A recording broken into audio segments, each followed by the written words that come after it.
Villains can be complicated, ever-changing, and a little bit wacky. The same can be said about the stories of how they turned evil in the first place. A number of villains were created specifically for the 1966 Batman show, Egghead being one of them. He is an egotistical, egg-obsessed man whose brain is too big for his head, which is why it's so long. This man is pretty exceptional. He was a professor at Gotham Academy. He eventually turned to a life of crime, working with the likes of the Riddler. It's unclear why he stepped into villainhood. Maybe one day he just cracked. During his villain activities, he met a woman and fell in love, but she didn't want to marry until Egghead was better off financially, so he hatched a plan to take over the city. This did not go over easy for him, and he was foiled by Batman. He later tried to hatch a dinosaur, which Batman did not omelet that slide and defeated him again. He's gone from the screen to the page to the big screen in various cameos. Egghead is one of the only villains to figure out that Bruce Wayne is Batman. Due to the enormous expense of the heroes, he used clues about Batman's mannerisms to make the connection. One of my personal irrational fears is that my atoms and whatever I'm currently touching's atoms will line up perfectly and I will be painfully fused into whatever that thing is. In our world, I know that's not scientifically possible, but in the Marvel universe, it seems to be.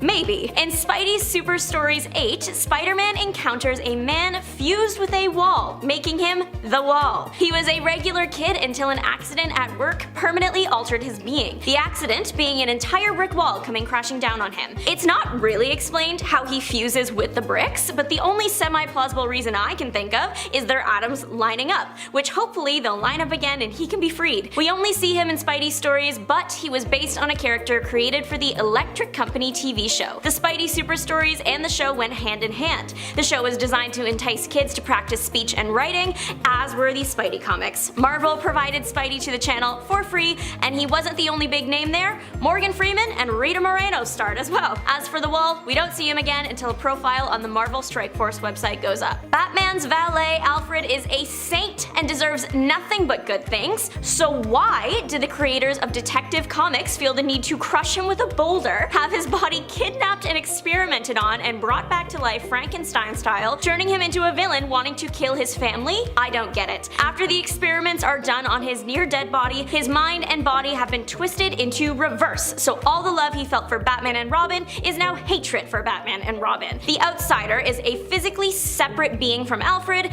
Alfred is stuck in a coma-like state. In the final battle between the Outsider and Robin, Batman figures out how to get Alfred back to normal. The unfortunate part is that the Outsider is still inside Alfred and every once in a while comes out again. Marvel creates some interesting characters, like an elf hitman. His name is Melf, M-E-L-F, but his alias is Elf with a Gun, and that's it, that's what he is. It seems that he's part of a bigger group, Elves with Guns. We don't know where he's from officially, but the Elves with Guns are agents for the Tribunals, a force dedicated to preserving order in the universe. Melf was a weird guy. He would go around offing random people and he was never caught. He was only stopped because he was run over by a truck. His nephew Ralph then took up his undisclosed mission. However, if we look at him like he was working for the Tribunals, then maybe his victims weren't as random. This would be a great and easy to follow explanation for everything, which is why it has been disproven. Turns out the Tribunals were fake, and we are once again back to wondering why a killer elf was roaming the streets. The Phantom Stranger has led a lot of lives, literally. One might be canon now, but it's only a matter of time before someone else grabs the pen and messes with his history. His current origin in the New 52 story is that he was Judas, betrayer of Jesus,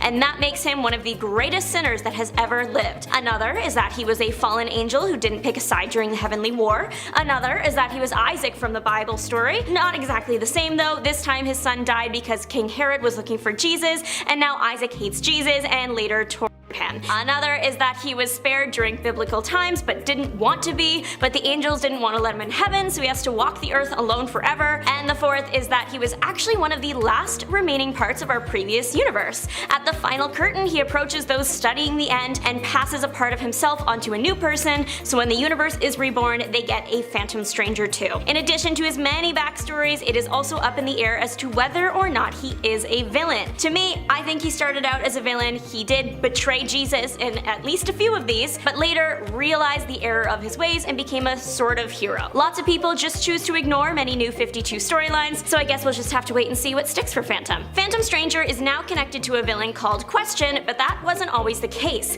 Question at one point was a character that was thought to be a supernatural power, thought to be because it was never made clear. One of the only things that is now considered canon about him is that he has committed a crime bad enough to be considered one of 3 of the world's greatest sinners, part of the trio of sin with Phantom. We never know this guy's name. Before being turned into Question, the guy was obsessed with power and having his name feared by all. As his punishment, he got his face taken away and he can no longer remember himself or his name. This was introduced in the New 52. Before that, he was just an alter ego of Vic Sage, but then Flashpoint caused them to separate and even have a brand new, different history thing going on. This version of him isn't that bad, he just really wants to know who he is. He also shares a name with a Taylor Swift song. It's all very confusing. I am hoping that we will eventually get a name reveal out of him, whether he's another universe version of an existing Marvel villain, or if he's really a historical figure. Identity theft and retcons have led to quite a confusing backstory for Zorn. Zorn's debut was in New X-Men Annual 2001, and at the end, he was revealed to be Magneto in disguise. Only he wasn't. Later it was revealed that it was actually Zorn pretending to be Magneto pretending to be Zorn, and Zorn was being controlled by someone named Sublime to foster mutant hatred in the world. Easy to follow. At the end of the Magneto identity theft fight, Zorn dies, but not really.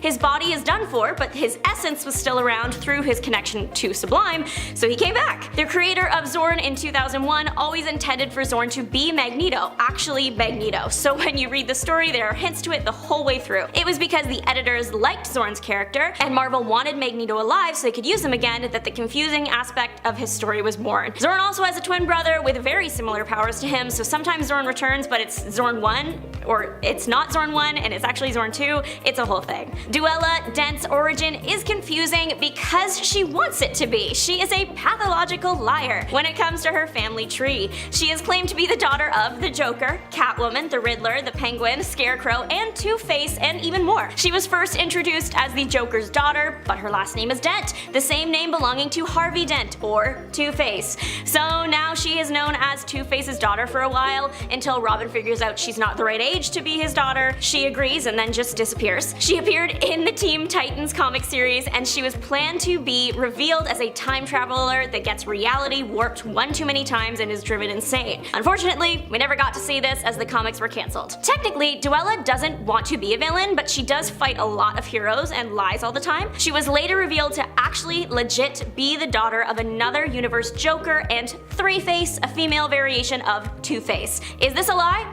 Maybe. You can literally never know what's real in these universes anymore. Turns out, neither can Duela. It's suggested that because her mind was warped so much, every time she switched Earths, her consciousness switches slightly as well, which is why she's named so many different parents. She was just confused. The Joker is one of the most iconic villains of all time, so it's no wonder so many people want to leave their mark on his story. Unfortunately, that makes for a pretty messed up, twisted, confusing history. One thing is common: he ends up in acid and comes out looking like that. Who he was before, and even during the swim, is up to whoever is holding the pen. In 1951's Detective Comics 168, the Joker had been the Red Hood, also a criminal, and one night he decided to rob a factory. He escaped by swimming through the pool of chemical wastes, and I genuinely think he thought he would come out normal. He didn't, and to his delight figured out his new look was scary and used it to his advantage. In later versions, like The Killing Joke in 1988, he is a failing comedian and once again finds himself in the chemical factory, but this time he gets scared into the acid.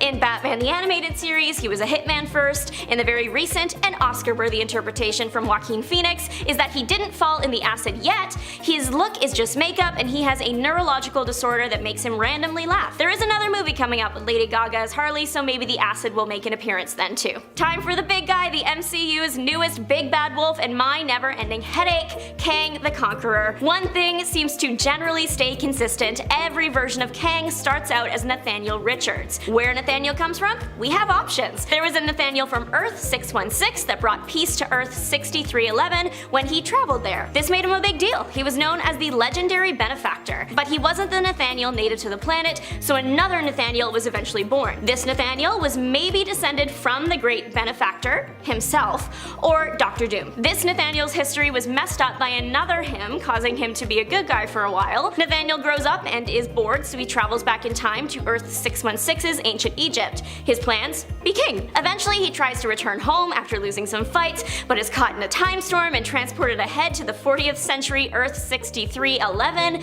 The future is a mess, they are at war again, and the people have regressed into barbarians. Nathaniel has found the perfect group to take over. This is the first time he takes on the name Kang the Conqueror. He took his name and ran, conquering Earth 6311, that galaxy, and then trying to attack Earth 616. He wanted more power, but there was also a historical record that said that eventually a celestial Madonna was going to give birth to the most powerful entity ever, and Kang wanted to be their dad. This was the confusing origin of one version of Kang, but generally considered to be the base Kang, kind of. There are so many versions of him under a variety of names: Nathaniel, Kang, Immortus, Scarlet Centurion, Victor Timely, Mr. Griffin, Prime Kang, and Kang the Conglomerator. Kicking off the list at number 10 is the Ultimate Red Skull. In the Ultimate Universe, Steve Rogers and his girlfriend at the time, Gail Richards, shared a sweet night of romance together way back in 1945, just before he went and got himself popsicled. 9 months later, out popped a sweet baby that the government decided needed to be kept a secret. They took the boy into foster care on a military base, training him to become a super soldier to take the place of his missing and frozen father. He soon became stronger and even more tactically skillful than Captain America was, but even though he seemed to be the perfect soldier, Rogers' son had in reality been carefully planning his escape. Now fast forward to 1963, when he was finally at the age of 17, and the son went off the handle, removing all the doctors and soldiers at his facility of their lives. If you didn't gather that this guy was absolutely insane, he also used a kitchen knife to remove the skin from his own head, officially and literally becoming the Red Skull. In rebellion against the system that created him, he becomes a mentally unstable assassin and tries to eventually steal Reed Richards' plans for the Cosmic Cube in order to use it to change history so he could grow up with his father. It was absolutely psychotic up until that very last point. Number 9. Dr. Doom. Victor Von Doom was the child of Romani people living in Latveria. His mother was a sorceress, and after her passing at the hands of Mephisto, resulting in her soul being held hostage by the Hell Lord, and the later passing of his father, Victor began to study her books, teaching himself the dark arts, while also developing a keen scientific mind which made him a legendary scientist and inventor at a very young age. This led to him being tracked down by the US military and offered further education in the United States. It was here that he met Reed Richards, and the two became intellectual rivals. Doom wanted nothing more than to save his mother from the hold of Mephisto, so he became obsessed with developing a machine that could project the astral form of a being into other dimensions, seeing it as a way to free his mother's soul from Mephisto. One day, Reed Richards went into Doom's dorm without permission and saw that he was working on the device, but Reed saw it as an unstable dimensional portal to an unknown realm and pointed out all the ways that it wouldn't work. Doom refused to listen since he was peed off at Reed for going into his dorm and looking at his stuff, but also because Doom's plans were based on an understanding of the supernatural that Reed just didn't appreciate. Reed, however, was right, and the machine ended up blowing up in Doom's face, literally, causing him to be disfigured. Despite that initial failure, through magic and other means, once a year, every single year, Doom would challenge Mephisto for the fate of his mother's soul, and he almost always loses. Number 8. Ultimate Mr. Sinister. Again, in the Ultimate Universe, Mr. Sinister is reimagined as a former bioengineer who specialized in urban stealth and mind-altering substances to create a super soldier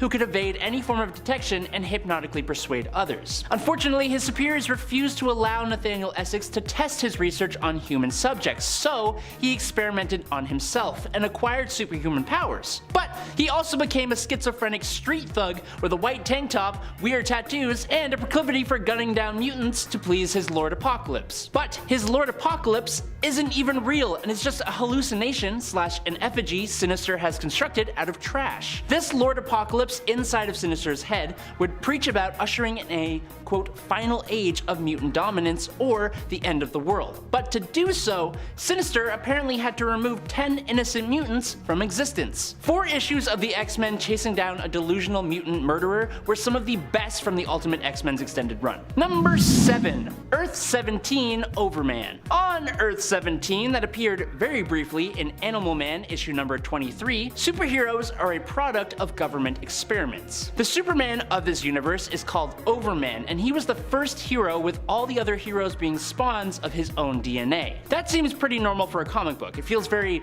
The Boys. But just like The Boys, things get really weird. Overman ends up catching some kind of promiscuously transmitted disease from another person, which somehow drives him completely insane. Overman destroys Earth 17's Justice League and reduces the entire world to rubble. And that was all before he gets his filthy paws on an incredibly powerful Doomsday device that he intends to use to wipe Earth 17 out completely. But before he does that, he is temporarily transported to the main DC universe. The Crisis on Infinite Earths destroyed this reality, which seems like an effort by DC to destroy such a naughty Superman story. They even created different, less weird, but still evil iterations of Overman, like an Overman who became allied with the Axis powers in World War II. But the internet, we never forget that kind of thing, you weirdos. Number 6. Dex-Starr. It's true, the Red Lantern of Sector 2814, Dex-Starr, is an irrationally rage-filled kitten cat, and he's scary. But it's all because he really loved his owner, which is kinda sweet. Dex-Starr's origin shows the cat Dexter with his owner when she is attacked by robbers who broke into her home. While Dexter tried his best to scratch the attackers, they ended up bringing a close to the life of Dexter's owner. When the police showed up on the scene though, Dexter was kicked out into the streets so he wouldn't contaminate the scene. So this cat lost his owner and his home. That's bad enough, but then 2 sickos from the streets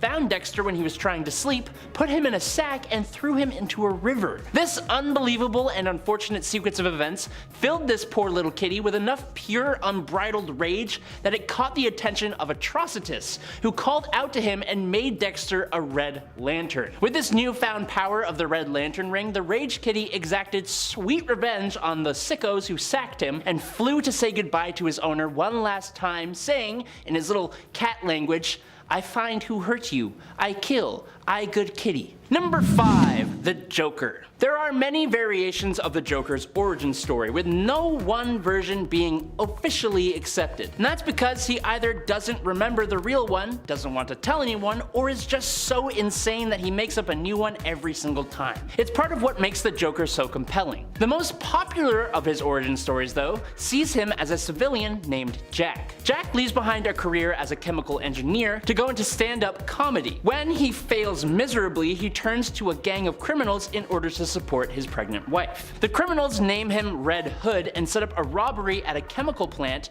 threatening and or taking the life of his family in order to force Jack into working with them. At the plant, the gang are taken down by security, and in the terror of seeing Batman as he fled away, Red Hood / Jack falls into a vat of chemicals. When he emerged being drastically physically altered, he also ends up having a complete and very drastic psychotic breakdown and focuses obsessively on Batman for the rest of his life. Number 4. Monsieur Mallah and the Brain. When I tell you that a super intelligent French militant gorilla named Monsieur Mallah and a disembodied brain belonging to a French scientific genius and master criminal are not only the primary leaders of the Brotherhood of Evil, but are also in a relationship together, then you know this is gonna be wild. So, Monsieur Mallah and the Brain, who were villains to both the Doom Patrol and the Teen Titans, first appeared in Doom Patrol number 86 in 1964. Brain was once a scientist who experimented on the gorilla who would become Mallah, increasing Mallah's intelligence. Unfortunately, an accident injured Ernst, the scientist, and Mallah had to remove Ernst's brain and place it in a technological holding device to keep him alive and able to communicate. And thus, the villainous duo were born. The two are almost always together, with Mallah usually carrying around the brain. Their story and even the characters themselves are odd to say the least, but so are the Doom Patrol, so it all just kind of makes sense in the end, doesn't it? Number 3.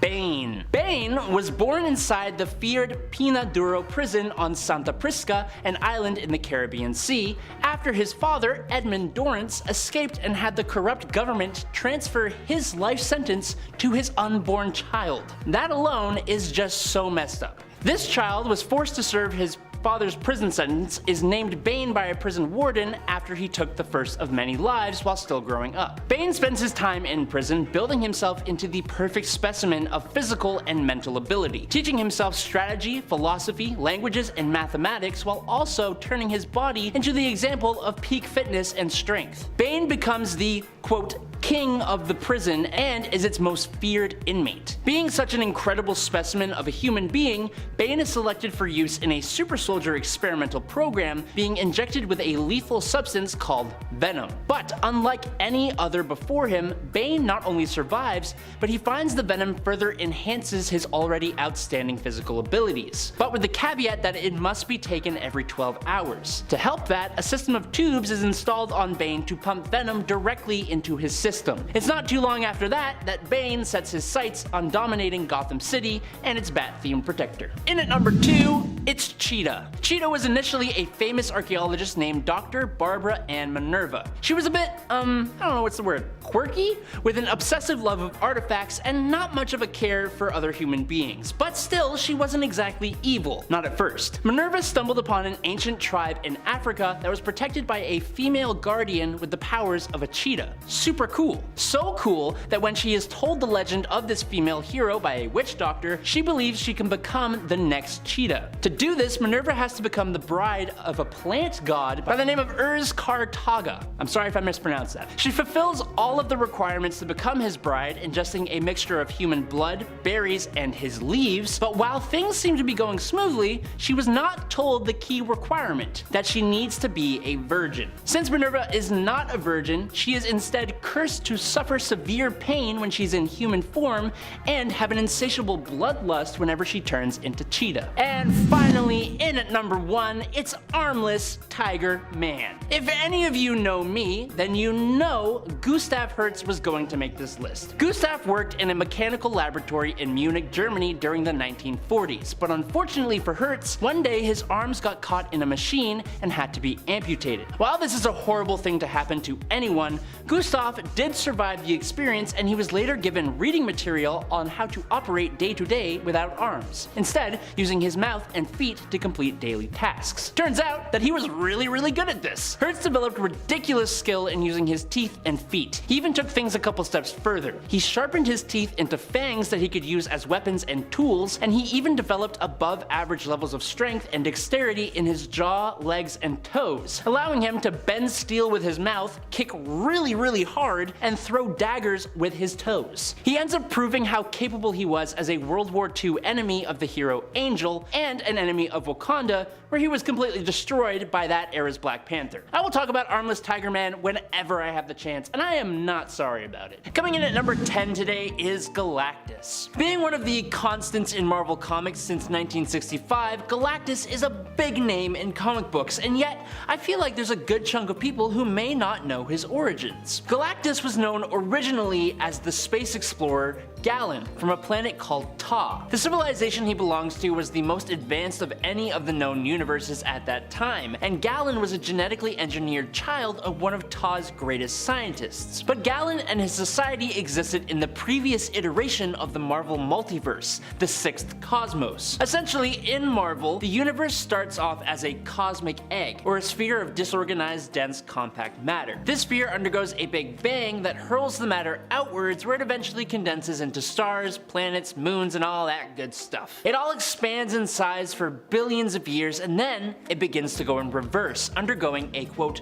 crunch over the next billions of years, all heading toward a central point in the universe where it all restarts again. That, or it was a giant entity known as the Black Winter. Either way, Galen and the surviving people of Ta attempted to face the end of the universe by leaving their planet on a ship. Sadly, the cataclysm caught up with the ship and everyone passed except for Galen, who was approached by the sentience of the universe, who merged his power with Galen, allowing him to survive as Galactus, the Devourer of Worlds, in the next cosmos. This one. Number 9. Parasite, Joshua Michael Allen. When talking about the origin story of the villain Parasite, there are a few different stories we can tell, but they're all nuts. The most current version of Parasite is a guy who used to go by the name Joshua Michael Allen. Josh was originally a bike courier from Metropolis, but his life changed when he very randomly came face to face with a massive green booger-looking monster. He was having a rough time, and so he kinda snapped, attacking the monster and getting a massive electric shock.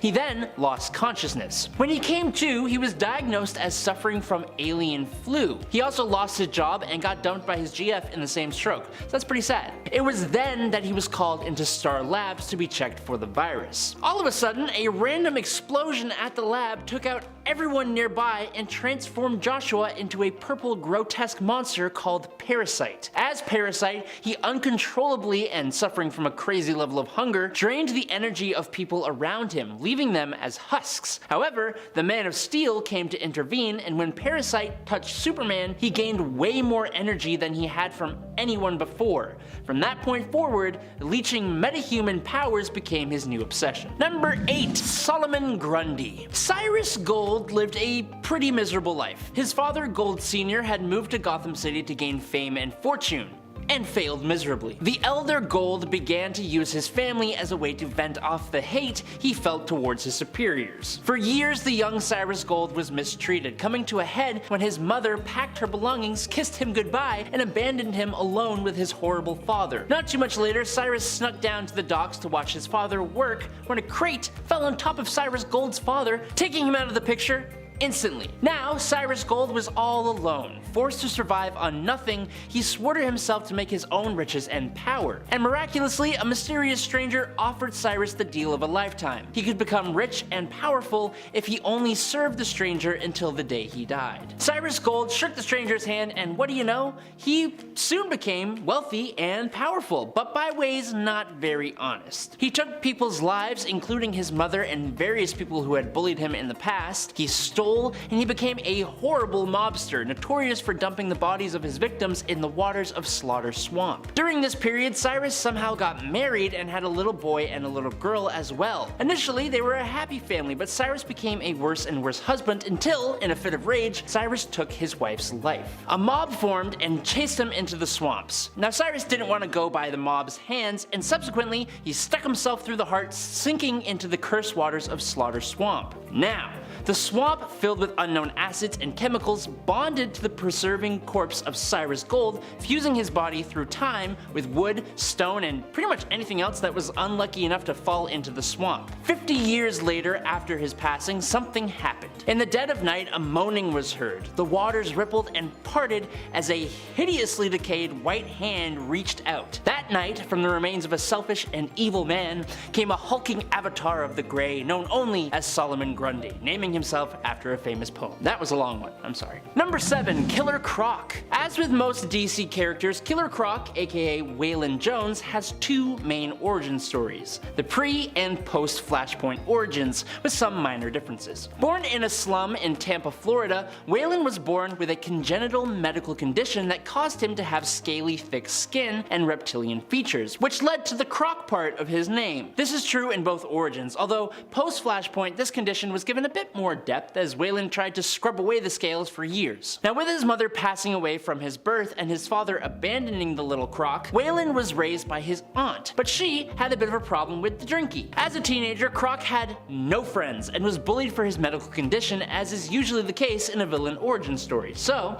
instead, Waylon grew up and found himself literally wrestling alligators as part of carnivals. Post-Flashpoint, this was the Gotham Circus, where he even came into contact with the Flying Graysons. This was where he earned the name Killer Croc, but carnivals aren't exactly swimming in the cash, and post-Flashpoint his boss was keeping his money, prompting Croc to bite off his arm. Croc soon realized that there was more money to be made in crime, so he set out to become Gotham's most powerful crime lord, taking out other rising criminals, gathering up some henchmen, and seizing control of the Tobacconist Club and or the Gotham City sewers, bringing him into conflict with the Batman. Number 6. Professor Zoom. Hunter Zolomon was already starting off life with a bit of a disadvantage, and that's because his dad was a notorious killer who lost his life to the police after taking the life of Hunter's mother. So yeah, it was pretty bad. Trying to move on with his life though, Hunter became obsessed with understanding the criminal mind, studying psychology and criminology in college, and eventually joining the FBI alongside his girlfriend, whom he later married. Nice. Unfortunately though, during one case, Hunter made a bad call regarding a criminal they were after, and it resulted in Ashley's father losing his life. Hunter actually was correct, but the whole thing was orchestrated by Reverse Flash, Eobard Thawne. Ashley left Hunter, and the FBI terminated his employment, leaving Hunter with a damaged knee due to the case, and a cane for walking. After getting a job in Keystone City as a profiler, he was eventually paralyzed by Gorilla Grodd. After forming a relationship with Wally West, Hunter begged Flash to go back in time and change his life, but the speedster refused. Hunter took things into his own hands and stole the cosmic treadmill, which exploded, granting Hunter the power to live between the seconds of time and making him Zoom, the second Reverse Flash. Number 5. Superboy Prime. Superboy Prime was initially a normal child on an Earth known as Prime Earth that didn't really have any superheroes. Or they had superheroes in the exact same way that we do, in comic books and entertainment media. This young future supervillain was adopted by Jerry and Naomi Kent, who named him Clark, which is both Naomi's middle name and the fictional comic book character Superman in their world. Well, it turns out that Clark really was Kal-El, teleported to Earth Prime before the Krypton of this universe was destroyed when its sun went kaboom. Discovering his Kryptonian abilities thanks to the passing of Halley's Comet, while coincidentally dressed as Superman at a Halloween party, this Superboy left his Prime Earth reality shortly afterwards. As it happens, the Earth 1 Superman just happened to be passing by and asked him to join other heroes in protecting reality itself from the Anti-Monitor during the Crisis on Infinite Earths. His reward, along with Alexander Luthor Jr. of Earth 3, was a chance to escape to a heavenly pocket dimension where he doesn't age. Unfortunately, being able to watch the post-crisis Earth that was getting darker and darker without being able to be a part of it, losing his childhood, knowing that he could never grow up to be Superman, his idol of Earth 2,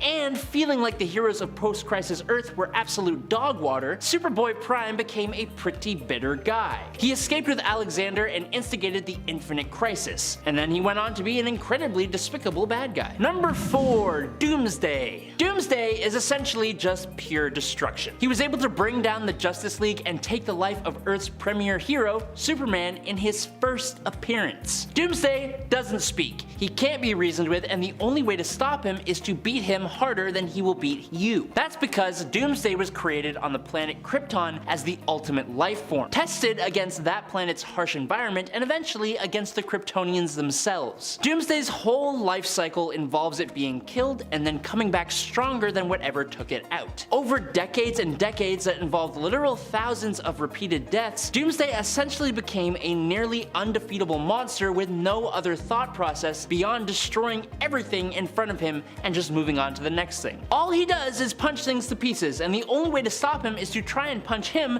to pieces however you can before he can punch you to pieces. Number 3. The Maestro Hulk. Maestro is the dystopian future version of the Hulk, the variant of Hulk that haunts his own dreams. He rules over the creatively named city, Dystopia, as an incredibly evil and immoral dictator. Years and years and years of radiation due to the nuclear conflict that spawned this dystopian future had made Maestro sick and villainous, as well as twice as strong as the base level Hulk, but with all the intelligence of Banner to boot. This bearded green behemoth has been a fan favorite character since his introduction in the Future Imperfect storyline, and his backstory, fighting the Human Torch, Doctor Doom, Namor the Submariner, and Abomination, is pretty intense, and it's a super fun read. Not to mention his debut where he fights the Incredible Hulk and defeats him like it's absolutely nothing to him. Super cool, you should check it out. Number 2. Vulcan. The third and youngest Summers brother, Gabriel Summers, has been used by multiple different parties since his birth. His mother, Catherine Summers, had her life taken by the Shi'ar Emperor